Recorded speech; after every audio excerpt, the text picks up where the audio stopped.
Halo, Dr. Faris Basalamah di Konsultasi Jantung.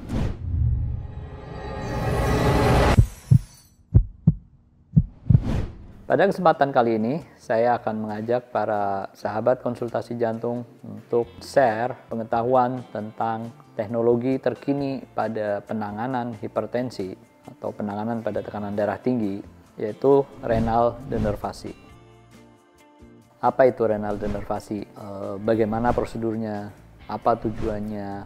Siapa sih pasien-pasien yang diindikasikan untuk menjalani renal denervasi? Kemudian apa potensi efek samping? Kemudian bagaimana manajemen sesudahnya? Saya akan kupas tuntas di sini. Jadi renal denervasi adalah suatu metode intervensi non bedah. Jadi suatu intervensi pada tubuh kita yang dilakukan tanpa pembedahan. Jadi tidak ada jarum yang membuka atau membuat incisi, sayatan untuk melakukan intervensi tersebut. Jadi intervensi tersebut dilakukan dengan cara menusukkan dan memasukkan kateter ablasi ke dalam pembuluh darah. Kemudian diarahkan ke pembuluh darah ginjal kita. Nah, di situ pada pembuluh darah ginjal banyak reseptor saraf-saraf simpatis. Nah, kateter tersebut mengeluarkan radiofrekuensi tertentu, memanaskan daerah pembuluh darah ginjal tersebut, pembuluh darah ginjal kanan dan kiri, sehingga saraf-saraf simpatis yang ada di situ mengalami kerusakan, di mana kita mengetahui bahwa saraf simpatis tersebut memang yang berperan terhadap terjadinya kenaikan tekanan darah. Dengan dilemahkannya saraf simpatis yang ada pada pembuluh darah ginjal tersebut, maka saraf simpatis yang menyebabkan kenaikan tekanan darah itu menjadi melemah sehingga tekanan darah menjadi lebih terkontrol. Jadi tujuan dari renal denervasi adalah untuk melemahkan saraf simpatis yang ada di ginjal yang pada akhirnya menyebabkan penurunan tekanan darah sehingga orang-orang dengan hipertensi yang sebelumnya harus mengkonsumsi 2 atau 3 obat atau lebih dengan tekanan darahnya masih belum terkontrol menjadi terkontrol, menjadi lebih baik lagi. Nah, kemudian siapa yang diindikasikan untuk menjalani terapi renal denervasi ini? Renal denervasi ini sangat ideal untuk pasien-pasien dengan hipertensi resisten. Apa itu hipertensi resisten? Hipertensi resisten adalah hipertensi yang membandel, tekanan darah tinggi yang membandel, yang tekanan darahnya masih tetap tinggi meski sudah diberikan 2 atau 3 obat atau bahkan lebih, namun tekanan darahnya masih tinggi. Nah, ini sangat ideal untuk dilakukan renal denervasi tersebut. Kemudian yang kedua, renal denervasi setelah melihat keberhasilannya terhadap pasien-pasien dengan hipertensi resisten ini, maka renal denervasi juga diindikasikan, diperluas indikasinya untuk pasien-pasien dengan masalah dengan obat-obat hipertensi yang diberikannya. Jadi ada beberapa pasien yang diberikan obat hipertensi, memang tekanan darahnya jadi terkontrol, tapi kemudian ada efek yang membuat pasien tersebut tidak nyaman.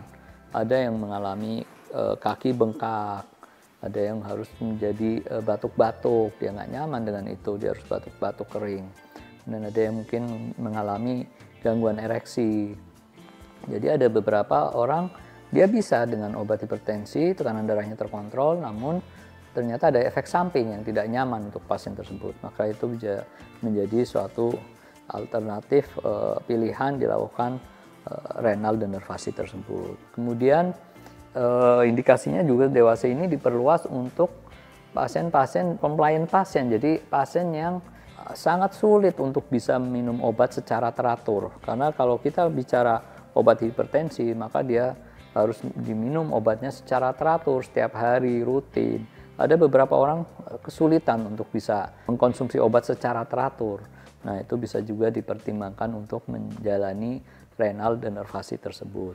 Tentu saja harus dikonsultasikan dengan dokternya tentang risiko dan benefit yang bisa yang harus dia lalui untuk dilakukan renal denervasi ini.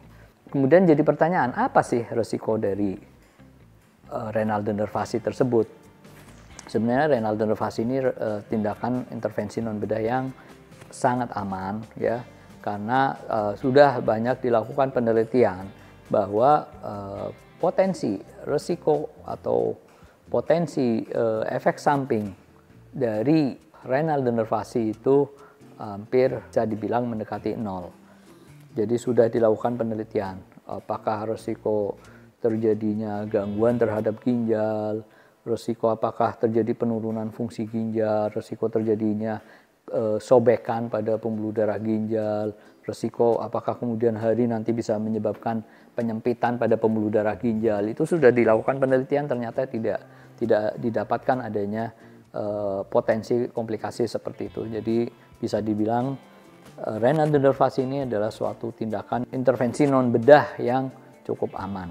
Berikutnya adalah beberapa pertanyaan yang sering ditanyakan mengenai renal denervasi ini.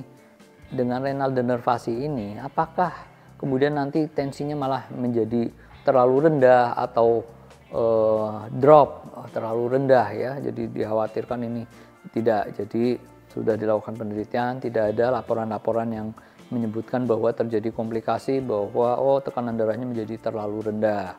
Kemudian apakah setelah dilakukan renal denervasi ini berapa tahun lagi harus dilakukan renal denervasi ulang?